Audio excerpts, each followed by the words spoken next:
All right, hey everybody, welcome back. Good morning. Hopefully you guys are all doing great, staying healthy. It's 10 a.m. Chapman, Monday, Wednesday, Friday, Intro to Philosophy class. Today we are going to continue through the lecture notes on epistemology. So welcome one and all. Hopefully you guys are comfortable and ready to learn a little bit more on this topic of knowledge. Just got a little Arnold Palmer. Got to stay hydrated. But yeah, good to see you guys. Good morning, all around. Cool. Got a few of us arriving to the live stream.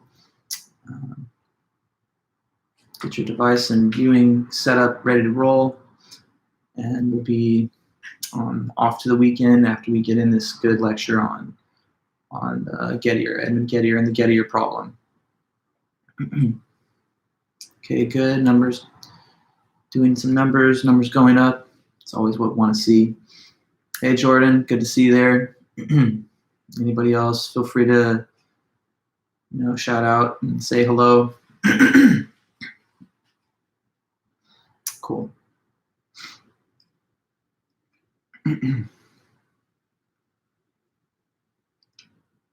Hey, happy Friday. Thanks. Same to you. It's a nice day out there. A lot of us are inside, but I'm still, doing little like local runs and stuff just on the street nearby, keeping my social distance going. Hey, Andy. Hey, Bridger. Nice to see you guys. Welcome back. Hopefully you're having a good week. Nice return to classes. Everything going smooth, hopefully with your other classes too. But yes, we're back in action and ready to start. In just a minute or so, we will resume with our notes here. Hey, Emily. Cool. And as always, people feel free to chime in, comment, question, anything about lecture or class or anything else at any time. It's always a good opportunity during these live streams to settle any concerns that students may have as we go forward. But everything's pretty much in order. Got another minute until 10. So welcome back. Cool. Hey, kitty. Cat's walking around.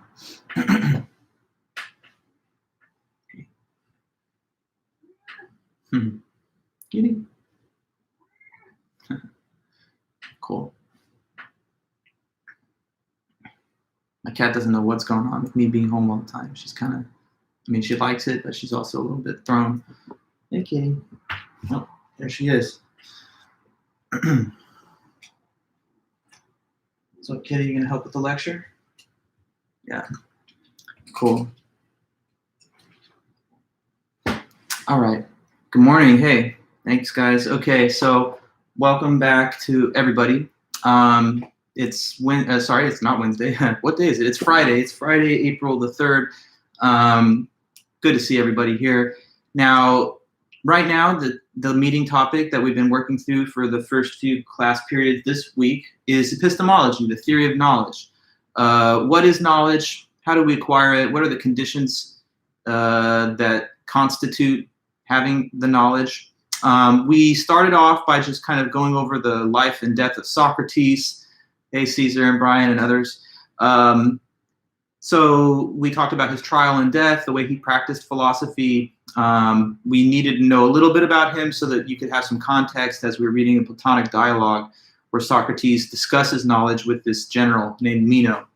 I also helped you guys learn a little bit about some concepts, like some vocabulary terms in epistemology. For example, proposition, the meaning of a sentence, truth, when what the proposition says corresponds to reality, belief, when you think that a proposition is true, justification, when you have good reasons or evidence to believe a proposition, and then an epistemic agent. It's just a being that's capable of having beliefs or knowledge. So the classical definition of knowledge, as you guys may remember, is justified true belief. That's what they said knowledge is. It's when you have a belief, you think something's true, it actually is true, so you got it right. And then the third element is that you have reasons or evidence to support that belief that you could provide. And so in case all three conditions are satisfied, then the subject has knowledge. We talked about the Meno, the writing of Plato. In that dialogue, which was our subject last class pretty much, Socrates is talking to this guy named Meno, and he says, well, suppose someone knows how to get to Larissa because they've been there, so they actually know the way based on their previous trips, their own experience. Couldn't they lead someone to that destination with knowledge and get them there accurately? And Meno says yes. After that, Socrates asks him, well, what if someone didn't know how to get to Larissa, but they had a correct opinion as to which was the way? Wouldn't they also correctly get there? And again, Meno says yes. So you could think about that in terms of like knowing how to get to a place because you've been there and you know the directions by heart, or never having gone, but you've got like an accurate GPS or map that would give you correct coordinates as to how to get there. Well, would there be any advantage to knowing as opposed to using the map? Meno says, well, the map is correct if it is, and that's good, and so it should work, but you might get lost sometimes because you might not trust the map that even though it's correct, since you never made the journey yourself. And if there was like some confusion about which was the way, you could easily misinterpret the map. So someone that knows will get there all the time. Someone using just a correct opinion will get there some of the time. Socrates has his own way of putting it, though. He says this. He says, well, think about these Daedalus statues if you want to understand why knowledge is more valuable than a correct opinion. So these very well-known statues in ancient Greece made by the sculptor Daedalus, the reputation they had was that they're so lifelike and realistic that if you did not literally secure them to the ground with ropes, then they would get up and run away when you weren't looking, and so you would lose the possession of them. So if you had such a statue, the claim was it's better to have it with the ropes than without the ropes, because what the ropes add is that the same beautiful thing isn't going to just leave, but it will stay there and it will remain stable and it'll stay in place. So you want it with ropes. Ropes add value because it remains stable and in place. Now that's a sort of metaphor being given, or an analogy. He's saying in the same way, this thing adds value to a correct opinion and transforms it into knowledge. What's this extra ingredient that, you know, goes on top of a correct opinion, which adds stability to it like the ropes do? So the ropes basically are being used as a symbol of what in terms of our knowledge definition? Who could tell me that? The ropes are to the statues as what is to a correct opinion. These ropes are supposed to serve as analogies for what part of the knowledge definition, the three-part definition? Let me hear from you. The ropes are meant to supply an example of justification, correct? Yeah, so justification, he says, has a similar kind of basing or grounding function when it comes to true beliefs that these ropes have when it comes to those statues. Because the ropes literally keep the statues from going away, right? They prevent it from getting up and moving. When you have justification for a correct opinion, it's similar because it prevents the correct opinion from escaping your mind, meaning that you won't forget it or you won't change your mind about it. When you have beliefs but they're not based on anything, like you're just guessing, you don't remember or retain that information. So when you have a lucky guess on a quiz and you get it right, you got it right in that one occasion. But if you were asked this question a year later, you might not fill in the same correct answer because you can't remember what the correct answer is, since you don't actually know what the reasons are that it is the correct answer. So justification is something that upgrades a correct opinion to the status of knowledge because it keeps that correct opinion from simply leaving the mind. Once it's grounded and secured by reasons and facts, then it's not easily forgotten or abandoned for another belief. Okay, so what Socrates said, in other words, is knowledge is better than a correct opinion, because a correct opinion is just a true belief with no evidence. But knowledge has the evidence to back the correct opinion. And when it's backed, based, supported, grounded, like ropes would do to a statue, by that justification, then it will stay there and you get to keep it. Okay, so that's my little synopsis, if you will, of the work of Plato from last lecture. But today we have an important new element to add. So we're going to zoom way ahead in time to the 20th century, 1963. What you're going to learn about today is that there was this American philosopher named Edmund Gettier. Well, he's still alive, actually, and he wrote a paper in 1963 which was considered very important, even revolutionary, because it overturned this view about knowledge, that it was justified true belief. That view of knowledge was a consensus definition of the idea for thousands of years, tracing back to the ancient Greeks 2,400 years ago.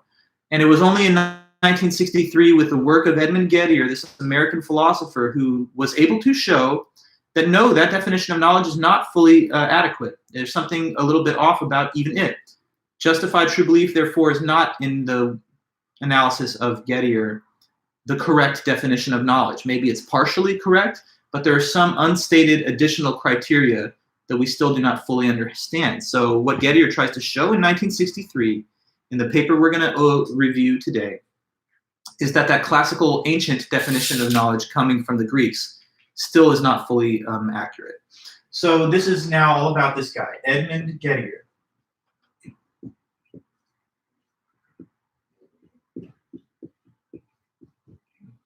Edmund Gettier, American philosopher, born in 1927 on Halloween, October 31st, and he's still alive today. So he's up there in age, but he's a great American philosopher, worked for a long time at the University of Massachusetts Amherst.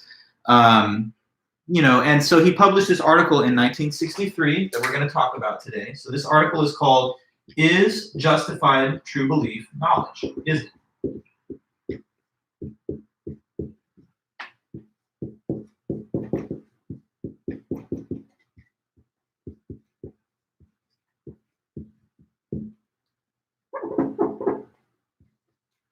Is Justified True Belief Knowledge from 1963 by Edmund Gettier. This is the title of the paper.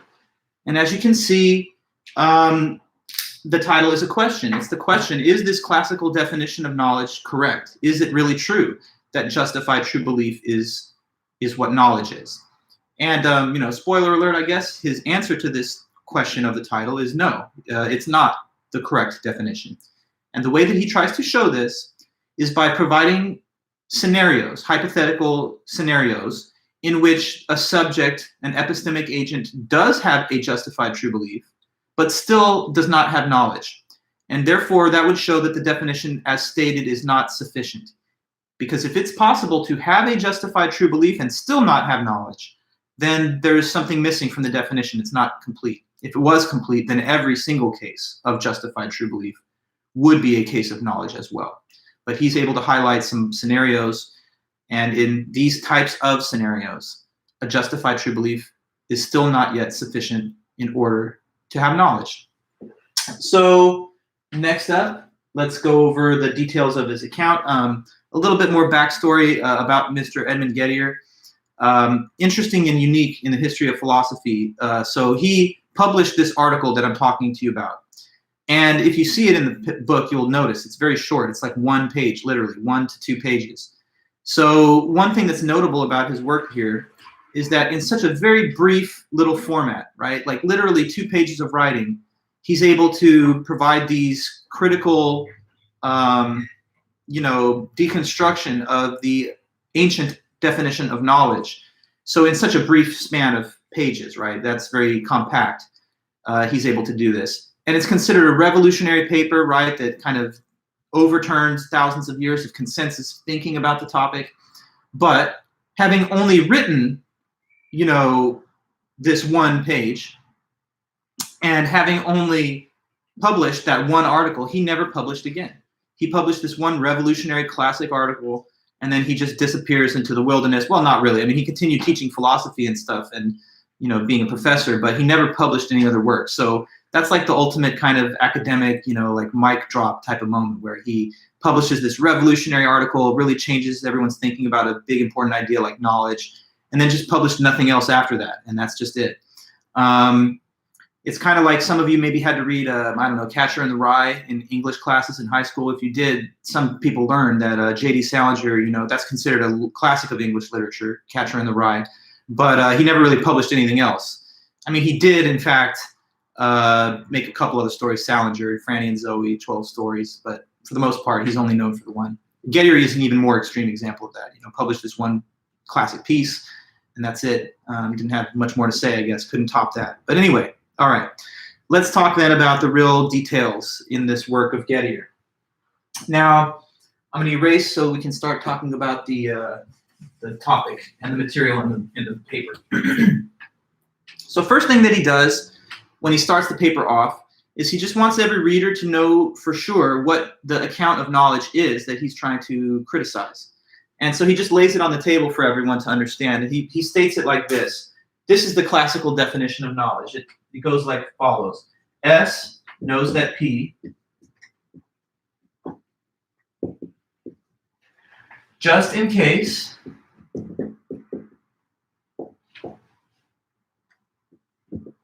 these three conditions are met.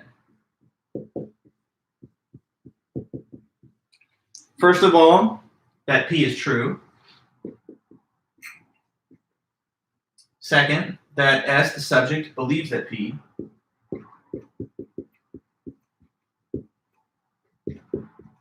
And third condition, that S is justified in believing that P.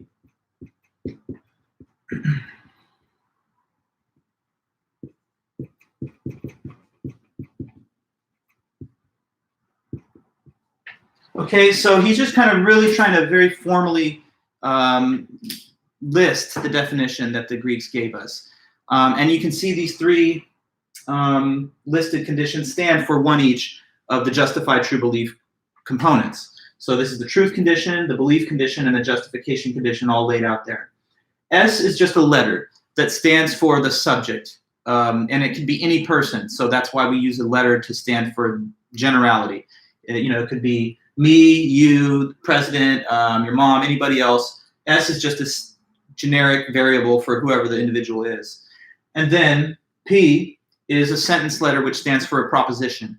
And that can be of indefinite variety too. That's why we're using a variable at least to state the definition. So it could be like John knows that the sky is blue, or Vulich knows that the student is listening, etc. So P is just whatever sentence, S is just whatever person. Now the three conditions are written. When a person knows, that's only in case each of these three is met. Number one, that the statement is true, so it matches reality. Number two, the subject does believe that it matches reality, so they believe the statement. And then the third, that the subject S is justified or has good reasons to believe that particular proposition. Now, he's just stating the definition so that he's able to provide context for the criticism he's going to give next. There's another little part about the beginning of the paper that I don't want you to be too confused by. In the same section where I'm mentioning this definition, he provides two other listed written statements of the definition, but they're all logically equivalent. All he's trying to do there is show you that if you go into the literature on this, you'll see that some authors state the conditions in slightly different terminology, but they don't amount to a different definition. Like, for example, here's another one listed on the same page. Another way of articulating the concept of knowledge, the same concept, is to put it like this. S knows that P, just in case, number one, S accepts P. Number two, S has adequate evidence for P.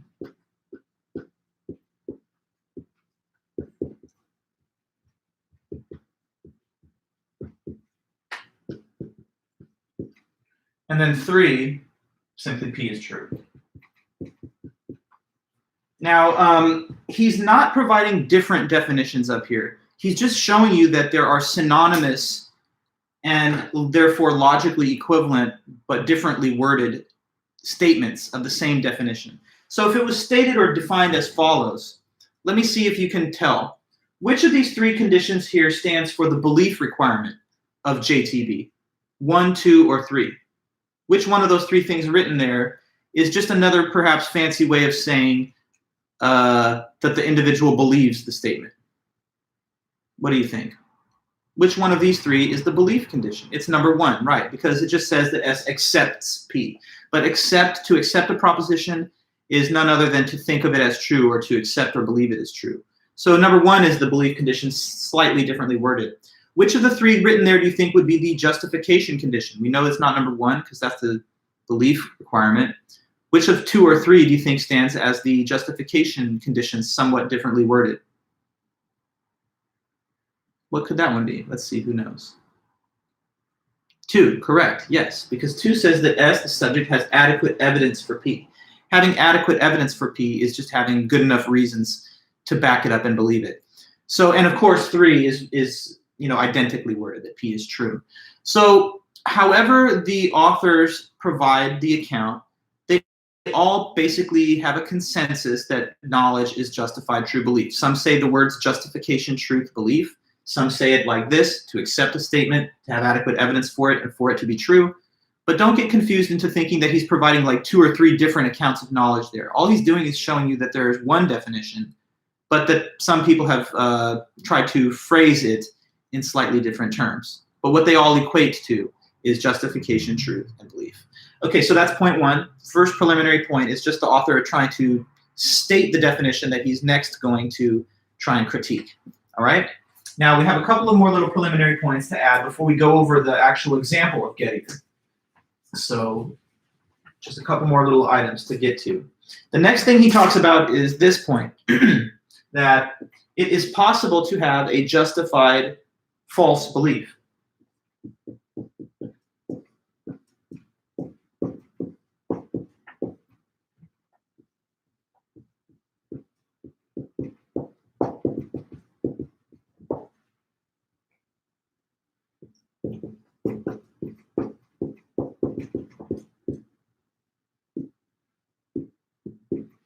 Okay, so what's the claim here? The claim is that although this does not always happen, it is still at least possible to have a belief which is justified, meaning that it's based on good reasons and good evidence. So you had good reasons to believe this thing, but it was not true.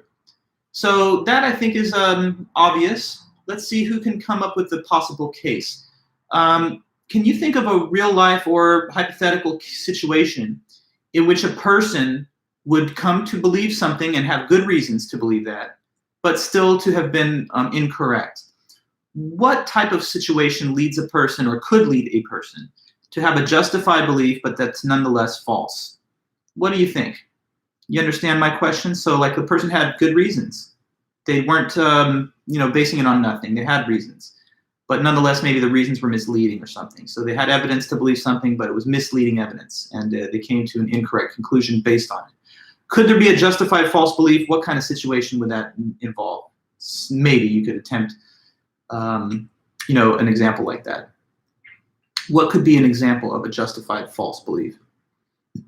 Because, sometimes, we make mistakes. We don't believe things. Okay, so Caesar's example says if aliens did not exist.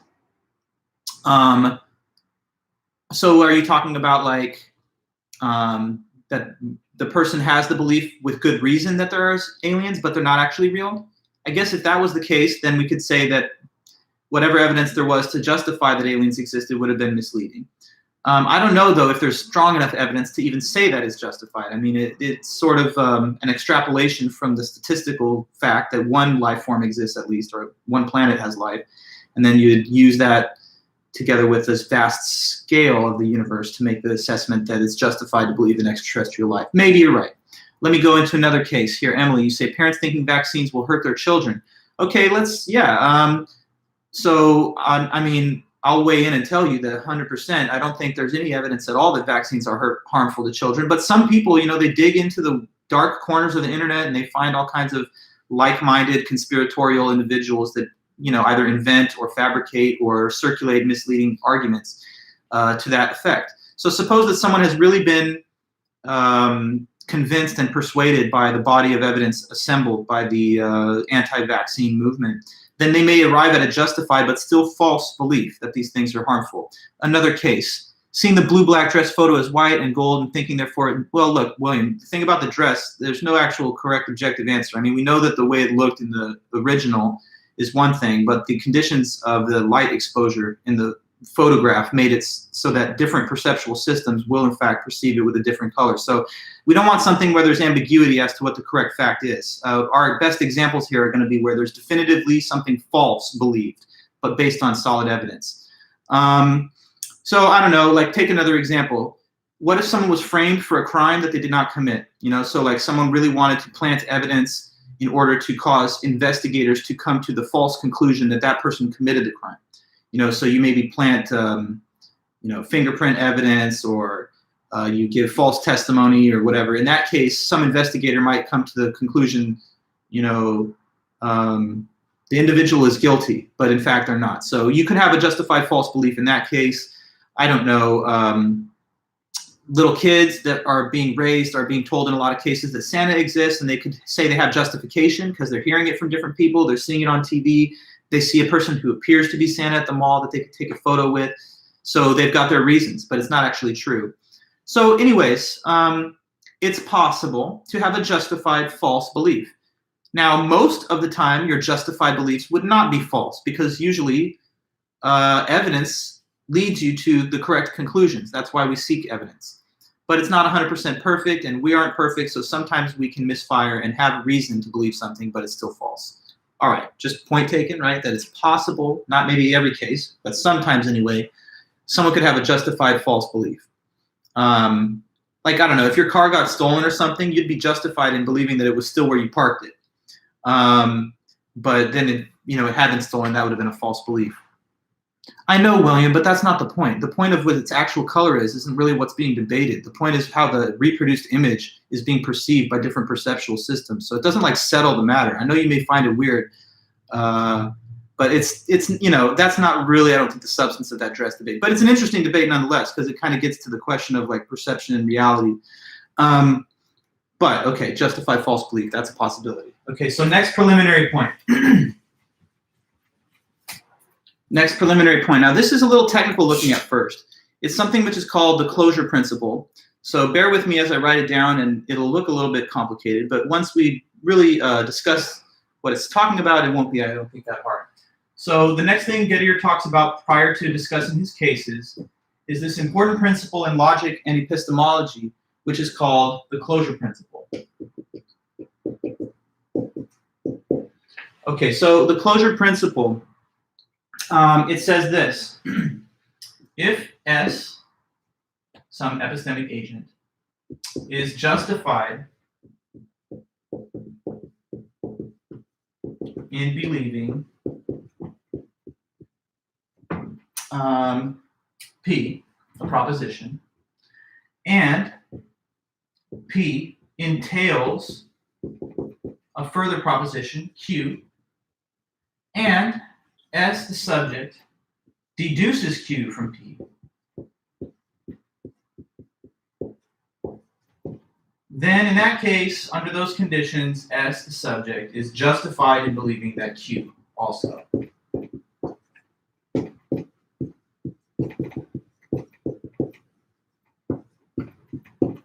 So if S is justified in believing P, P entails Q, S deduces Q from P, then S is justified in believing Q as well.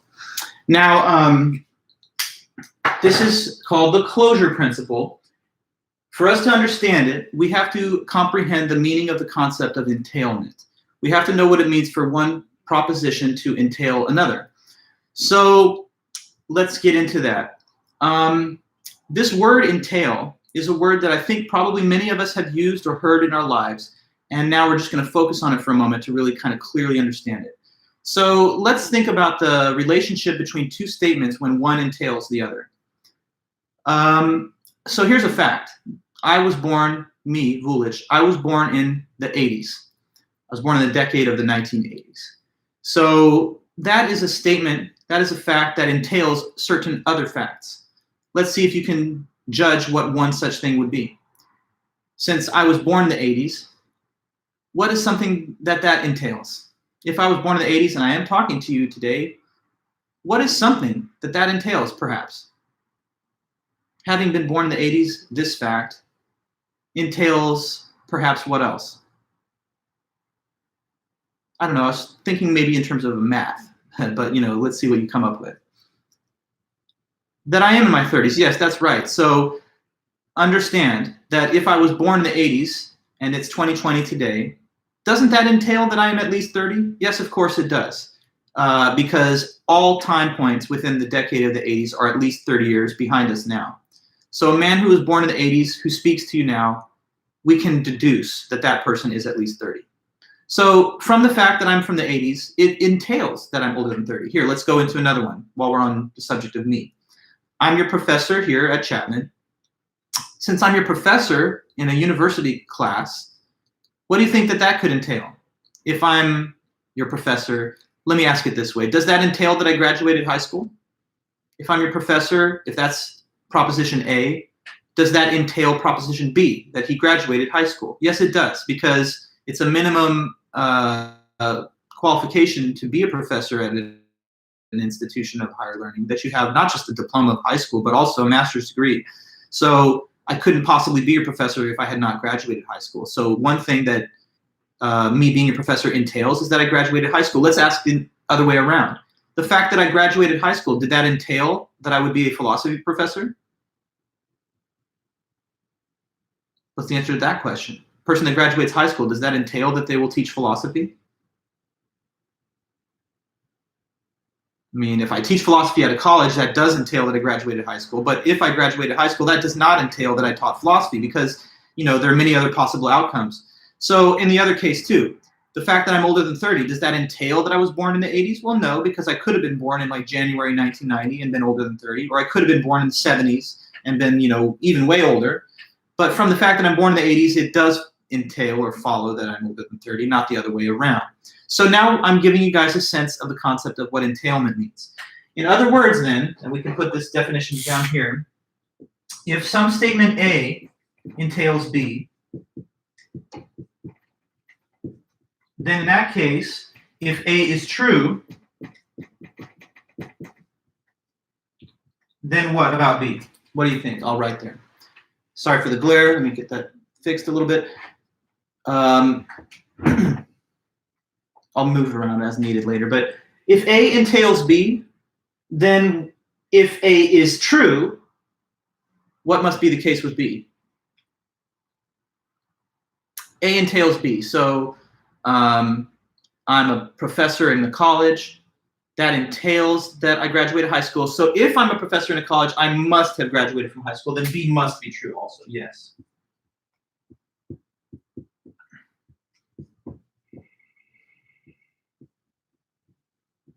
Okay. Sorry, it's a little low on the board there, but that's what I've written. It says that if A entails B, then when A is true, B must also be true. If I'm born in the 80s and you're born in the 2000s, that conjunction of facts entails that I'm older than you. And that means that if it's true that I'm from the 80s and you're from the 2000s, then it must be true that I'm older than you if we're both currently alive, right? If I'm taller than John and John is taller than Sally, then doesn't that entail that I'm taller than Sally, right? If I'm 30, if I'm older than 30, doesn't that entail that I'm older than 20, right? So you get the idea here. It's kind of almost like a logical or a mathematical relation. When one fact is true, if it logically entails another, then it guarantees the truth of the second fact that it entails. So now, armed with this insight as to what the concept of entailment is, we can return to our closure principle and understand it in even more precise detail than this. So if I can see if I can get that sort of glare to erase itself from the area where I'm projecting. Not so easy sometimes, but just doing what we can.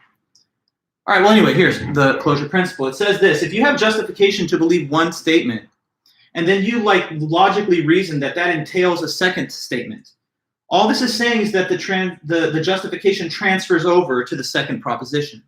So like, for example, you're justified right now in the belief that Vulic is born in the 80s.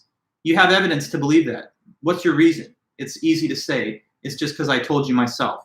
So from the direct testimony of the person who said they're born in the 80s, you believe they are. Now you're justified in believing that. And you've noted that that entails that I'm older than 30. So that means that you're also justified in believing that I'm older than 30, right? Because the evidence that you have that I'm from the 80s serves likewise as evidence to justify whatever follows logically from that. If you have evidence to believe that I'm older than 30, then that's the same evidence that gives you justification to believe that I'm older than 20. Because being older than 30 entails that you're also older than 20, just because that's how the greater than relation works with these numbers. Okay, so all that is being said beneath this complex looking jargon is that if you have good reason to believe one statement, and then that statement logically implies another one, you're also justified when you deduce the second one in believing it as well. Okay, like an example that I'm always reminded of when I think about this, because it's something that my advisor talked to me about in grad school. Say you're petting a dog, or cat, whatever in my case, but dog. If you're petting a dog, then when you're petting the dog, you have every good reason to believe you are. You can feel the tactile sensation of the fur, and unless you're really hallucinating or really way off, you have every good reason to believe that that's correct. So when you pet the dog, here's your belief. I'm petting a dog, and it's justified. Now suppose that you're a really clever logical reasoner, and you realize that every dog is a mammal. So if I am petting a dog, that entails that I am petting a mammal. Therefore, you would have evidence and reason to believe the second statement also, because it just follows from the first. Okay, so basically, justification transfers across entailment. That's what the closure principle says. Okay, so now with all of these little moving parts on the table, we can finally explain what is this Gettier case. Okay, so there are two Gettier cases in the article. The first one is the most important, and we're going to try and make sure we break down that first one really well.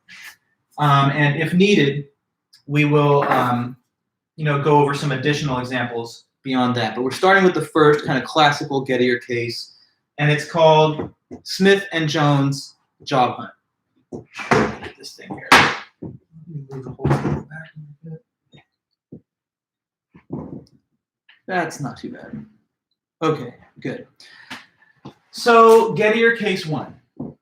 And keep in mind, the point of these cases is to serve as counterexamples to the classical definition of knowledge. They're intended to show that you could have a justified true belief and still not have knowledge in the end. And if that's so, then the definition is wrong.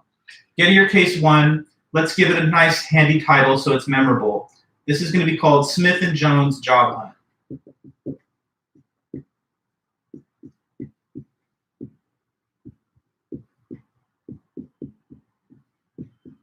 Okay, so this is a hypothetical scenario, as you've seen many times in philosophy. Never mind the fact that it's not exactly the most realistic. The point of it is not to be realistic. It's invented. It's known to be not real. It's just to explain and advance a concept, so it's theoretical. And then here's Jones. Now, what's up with Smith and Jones is that these are two people who are applying for a position at a company. They cannot both get the job. Only one is going to be hired. So they're competing for the job. Let's say they're the two finalists. So they've arrived, and it's the day of the final interview, and they both conducted those interviews. Now they're waiting, let's say, in the lobby for the boss, the employer, to come back and give them his decision as to which one he'll hire. Okay, so here's a boss over here.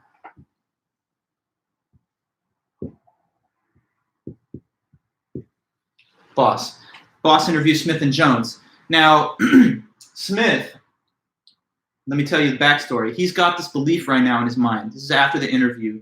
He's got a belief going on, and it's this belief. I'm going to erase up here so I have a little more room to create this, because I'm going to put a thought bubble above his head, and it'll show you what his belief is. So here's what Smith's believing right now. Smith is believing this. The man who gets the job, no, sorry, don't want to say it that way, thank you. Hold on.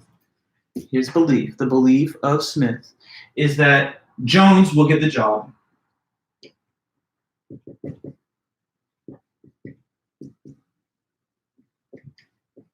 And Jones has 10 coins in his pocket.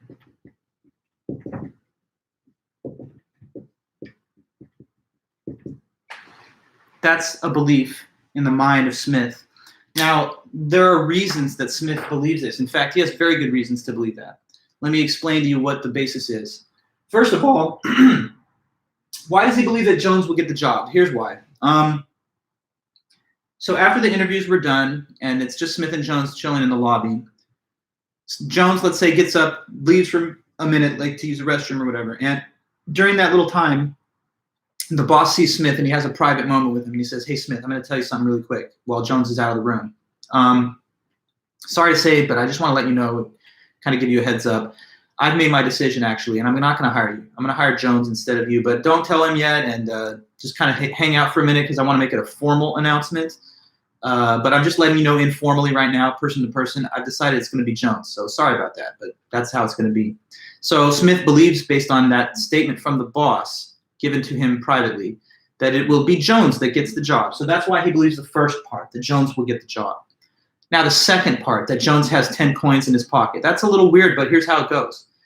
Smith, after Jones gets back and the boss is out of the room, he sees Jones over there and he's like, hey, Jones, buddy, I got a question for you. It's really random. How many coins are there right now in your pocket? Can you tell me that? And Jones is like, what do you mean, coins? And he says, yeah, actually, hold on. You know what? I'm just going to count them. I'm going to do this. So he goes over and he gets the coins in Jones' pocket, right? And he counts them himself, Smith. So he's like, let me see these. Okay, 1, 2, 3, 4, 5, 6, 7, 8, 9, 10. There's 10. All right, cool. Thank you. That's all I wanted. You can have them back. Just wanted to know. Just wanted to know that piece of info. So thank you. Kind of strange, right? But he did that. He counted the coins in Jones' pocket. And how many were there? There were 10.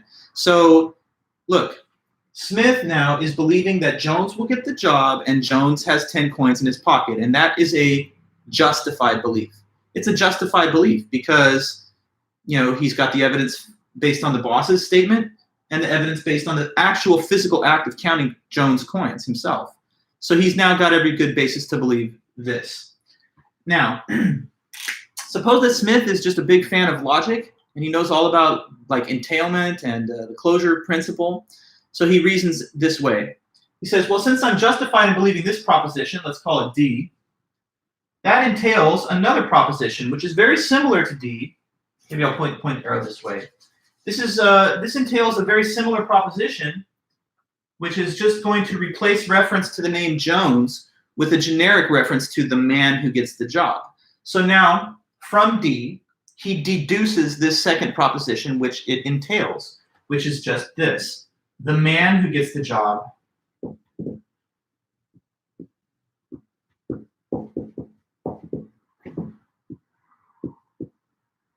has 10 coins in his pocket.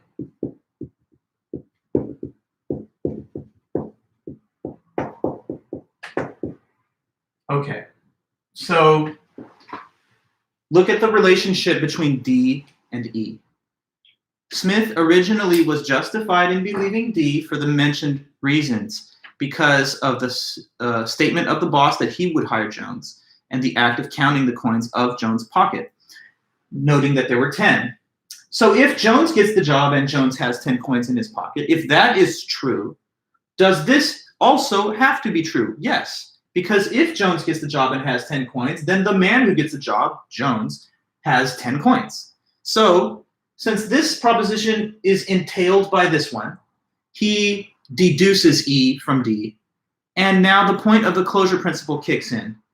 That is just to show that now, because he was also justified in believing D, and he's traced it to E, he's now likewise justified in believing E. Okay? So all of this little backstory and lead up was to get you, the reader, to be able to understand how it is that Smith arrives at a justified belief in this particular statement E, namely that the man who gets the job has 10 coins in his pocket. And let's just go over that one last time. Why is Smith justified in believing E? Because it follows from D, which he's already justified in believing. And what is his reason to believe D? As I've said, that the boss told him Jones would get the job and that he counted the coins of Jones' pocket. Okay? So takeaway, long story short, now Smith is justified in believing E. Okay, now here's how the story ends. These Gettier cases, they always have this one very distinctive feature where at the end of the Gettier example, there's like this plot twist kind of thing where something surprising causes the belief to turn out to be true, but for an unexpected reason that the subject did not know. So here's how this one plays out. The boss comes back into the waiting room and he walks straight past Jones and goes straight towards Smith with his hand outstretched because people used to shake hands. And he goes to Smith and he says, hey, Smith, this is the boss talking. Smith, man, I'm such a joker. I just like to play around with people. Earlier when I was saying I'm going to hire Jones, I was just kidding. I just kind of wanted to see how you would react to that. But anyway, sorry for my little, joke on you and everything. But I'm being honest with you now. Actually, to be true and honest, I've decided to hire you, Smith. So surprise. congratulations, you've been hired and you'll be starting tomorrow, and let's, sign off on your paperwork and all of that. So that's the ending of the story. The boss did decide to actually hire Smith in the end. And what happened next is that Smith just looks in his own pocket, and this is a total coincidence because he had no idea what was going on in his pocket, but he finds by coincidence that he also has, what do you guys think? Okay, now I want to get your little feedback. So surprise ending, boss didn't hire Jones after all, but Smith himself. And it just so turns out, unbeknownst to Smith, that he also had what in the pocket of his own pocket? What do you think? What could it be? 10 coins. That's right, Caesar, William, yes, and Nellie. He happens to have 10 coins in his pocket, but he was unaware of that fact. He had not counted them. He had no knowledge of that. But here's the issue. Take a look at E one more time. What does it say? It says that the man who gets the job has 10 coins in his pocket. Question. Did Smith believe that? Yes. Did he have justification for believing that? Yes, we went over that. His justification derives from the evidence he had in believing D. And now with the really important thing, did E turn out to be true in the end? Does this statement correspond to reality in the way that the scenario plays out? Did it end up being true that the man who gets the job has 10 coins in his pocket? Is that a true statement at the conclusion of our scenario here? Did the man who gets the job have 10 coins in his pocket? Yes or no? Is it true or false? Question. Let's see what you say.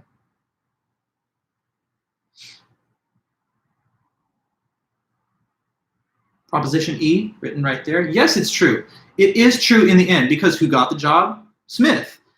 And does that man who got the job have 10 coins in his pocket? Yes, he does. But here is the point.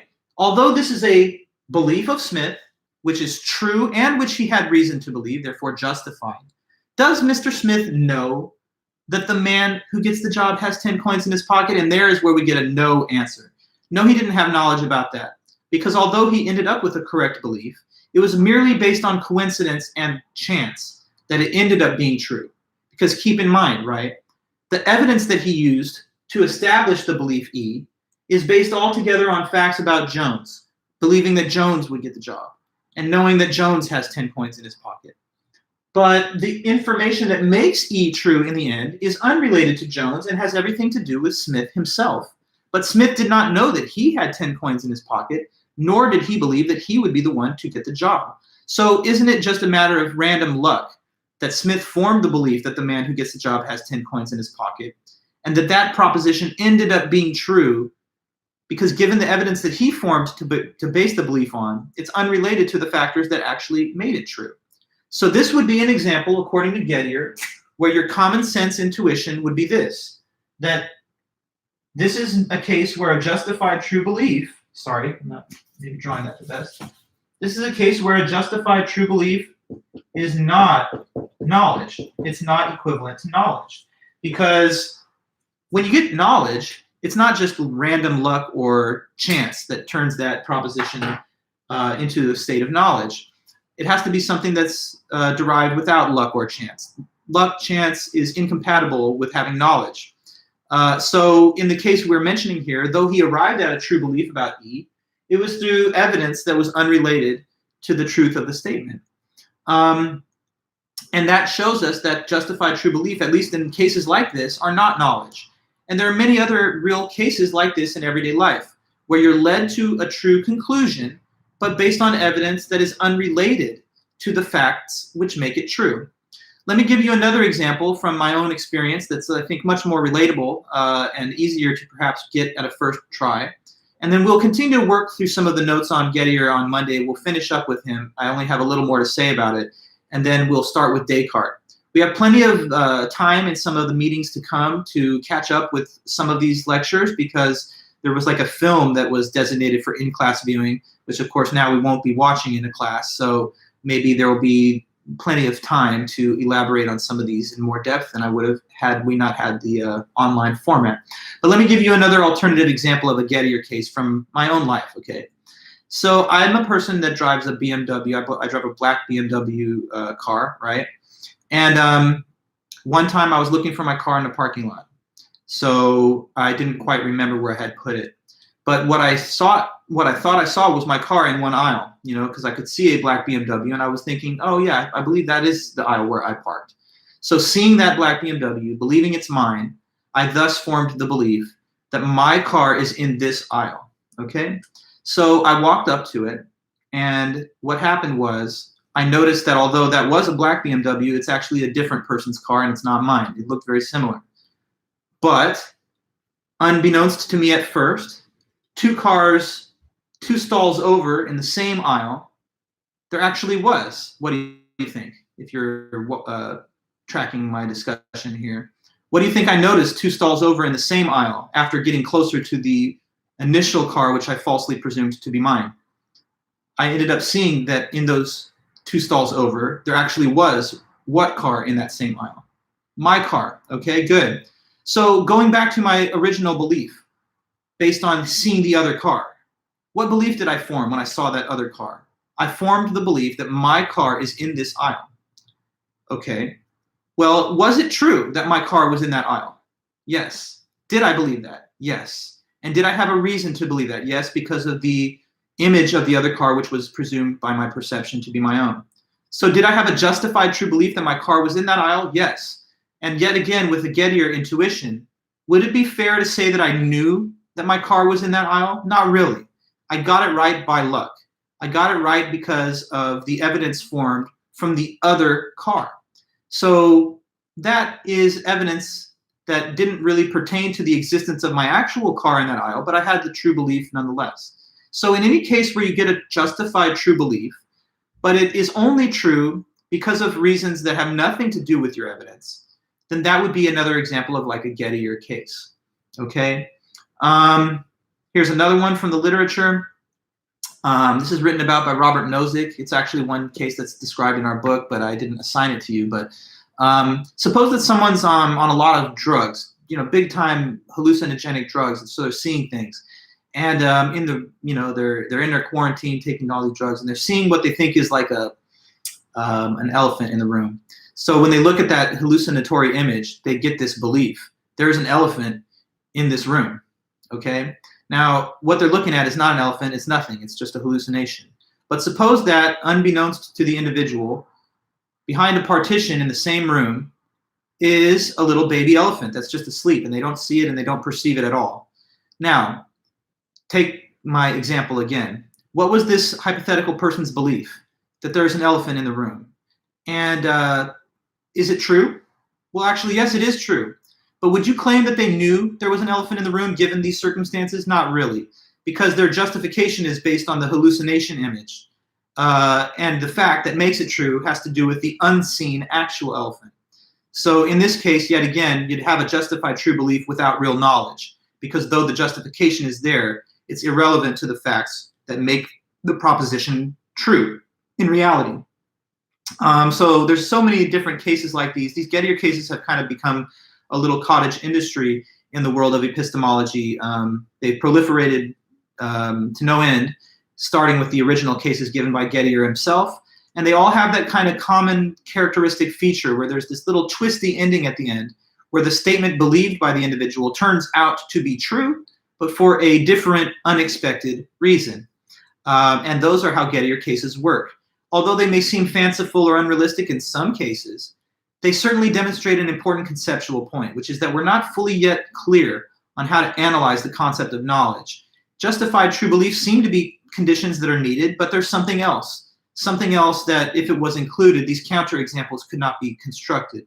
But we're still yet waiting for that more detailed or more intuitive definition to be given. There's a lot of competing understandings of it. Different theorists have tried to correct the definition in light of Gettier's problems, but we're still waiting on a consensus to emerge. And so that's a kind of interesting and deep phenomenon about knowledge, that we're not 100% sure what it is to know, even though we know it has something to do with having true beliefs and having evidence. There's something about not getting it right through luck, but how to specify the anti-luck, anti-Gettierization condition is quite tricky, and it's been difficult for analysis to fully capture it. So we're going to move on from that for now, but we're not moving on overall in the semester. I'm going to talk to you guys a little more about Gettier on Monday, but then we will start reading the work of Rene Descartes. William, good question. Is faulty justification really justification, though? Well, yes. That's the reason that he insisted in the beginning of the paper that it's possible to have a justified false belief. I mean, you could have justification, reasons to believe things that are not true. Having reasons doesn't always mean that they lead you in the correct conclusion, but usually they do. Well, there's much more to say, and I could go on, but let me make a mention quickly that I'm going to finish with the midterm grading today, and then I'll be notifying you guys over Blackboard that you can inquire for your scores over the weekend and at any time beyond that. You can get your score in your comments. I just needed to take a little extra time to finish them with all of the different tasks that I'm doing as we transition to online learning for some other schools that I'm also working with. But I'm almost done. They'll be done today, and then you get them back. Other than that, yeah, just have a great weekend, guys. Stay healthy and safe if you can. Thanks for tuning in, and just continue to arrive to these lectures as we continue through the semester. We have a little more work on epistemology, and we'll finish up in the next couple meetings next week. So do read Rene Descartes, Meditation 1 and 2. And also I'm going to send you guys a little YouTube video that goes over the Gettier problem. And it adds a little bit of interesting visual aid to the description of some of these cases. So that's helpful, and I'll send that to you as well. All right, then. Have a great one, everybody. Thanks so much. Take care, and see you next time.